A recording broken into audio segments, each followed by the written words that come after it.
হক নূর হয়েছে। 2018 থেকে 24 সালের পরে রক্ত দেওয়ার কারণে এই দেশ স্বাধীন হয়েছে। 2025 সালে আবারও রক্ত দিয়ে বাংলা জমিনকে পবিত্র করতেছে। এর অর্থ আমি ভবিষ্যৎ করে দিতেছি এক প্রধানমন্ত্রী হবে ইনশাআল্লাহ।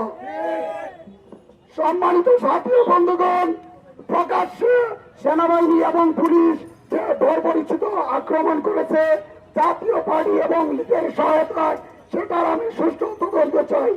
যে বা যারা এটা ঘটাইছে তাদেরকে সরকারি চাকরি থেকে বহিষ্কৃত করতে চাই এবং এমন শাস্তি দেখতে চাই যাতে ভবিষ্যতে হাসনাত আব্দুল্লাহ, নাহিদ সহ বাংলাদেশে যারা বিপ্লবী আছে তাদের দিকে একটু চোখ তুলে তাকাতে না পারে।